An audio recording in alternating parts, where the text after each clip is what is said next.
imagine something that forks couldn't offer. Well, I admitted I wanted to get a few books. The library here is pretty limited. And maybe look at some clothes. I had more money than I was used to having since, thanks to Charlie, I hadn't had to pay for a car. Now that the truck didn't cost me quite a bit in the gas department.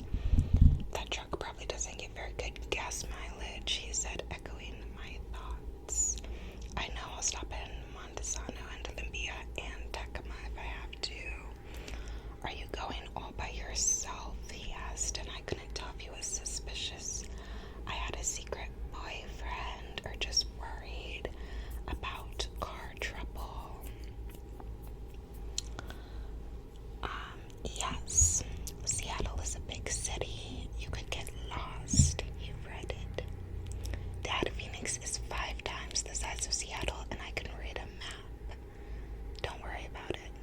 Do you want me to come with you? I tried to be crafty as I hid my horror. That's alright, Dad. I'll probably just be in dressing rooms all day. Very boring. Oh, okay. The thought of sitting in women's clothing stores for any period of time immediately put him off. Thanks, I smiled at him. Will you be back in time for the dance? Grrr, only in a town with this small would a father know when the high school dance was. No, I don't dance, Dad. He of all people should understand that I didn't get my balance problems from my mother. He didn't understand. Oh, he did understand. Oh, that's right, he realized. The next morning when I pulled into the parking lot, I deliberately parked as far as possible from the silver Volvo. I didn't want to put myself in the path of too much temptation and end up owing him a new car. Getting out of the cab, I fumbled with my key and it fell into a puddle at my feet. As I bent to get it, a white hand flashed out and grabbed it before I could. I jerked upright. Edward Cullen was right next to me, leaning casually against my truck. How do you do that? I asked in amazed irritation. Do it. He held out my key as he spoke. As I reached for it, he dropped it into the palm of my hand. Appear out of thin air. But it's not my fault if you are exceptionally unobservant. His voice was quiet as usual, velvet, muted. I scowled at his perfect face.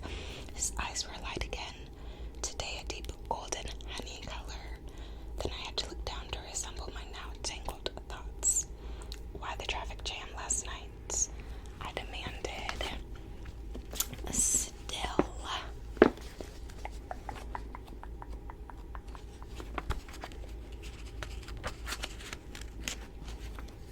Still looking away.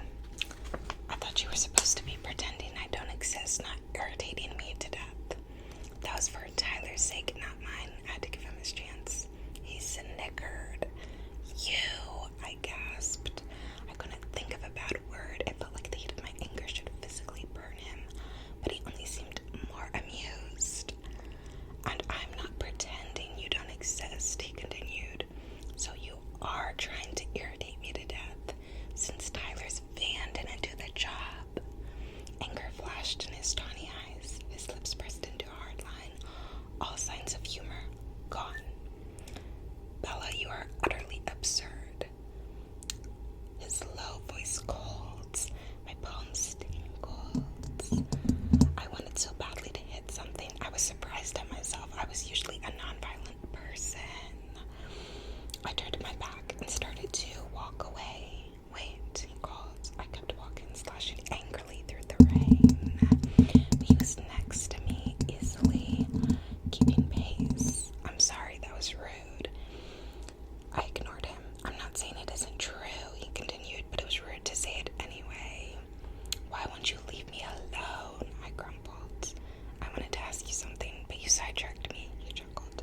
He seemed to have recovered his good humor. Do you have a multiple personality disorder? I asked. You're doing it again, I sighed. Fine. Then what do you want? I was wondering if a week from Saturday, the day of the spring dance, are you trying to be funny?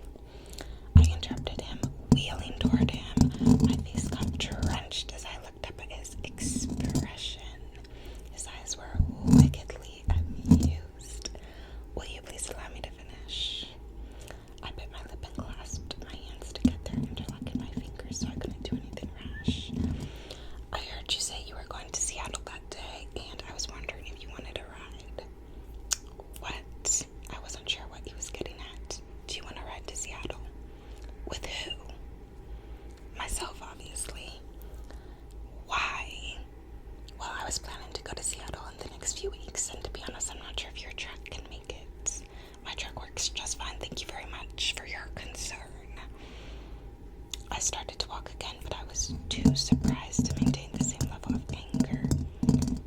But can your truck make it there on 1 tank of gas? He matched my pace again. I don't see how this is any of your business. Stupid, shiny Volvo owner.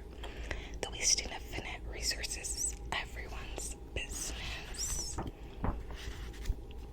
Honestly, Edward, I felt a thrill go through me as I said his name, and I hated it. I can't keep up with you. I thought you didn't want to be my friend. I said it would be better if we weren't friends. Not that I didn't want to be. Oh, thanks. Now that's all cleared up.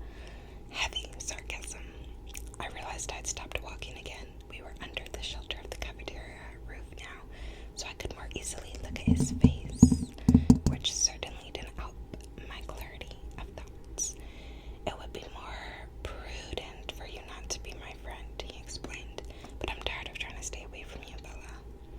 His eyes were gloriously intense as he uttered the last sentence, his voice smoldering. I couldn't remember how to breathe. Will you go with me to Seattle? He asked, still intense. I couldn't speak yet, so I just nodded. He smiled briefly, and then his face became serious.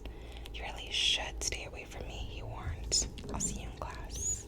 He turned abruptly and walked back the way we'd come.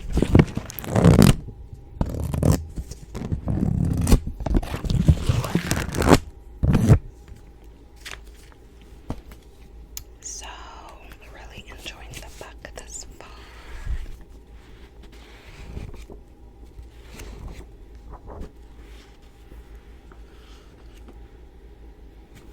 Books are so dusty, though.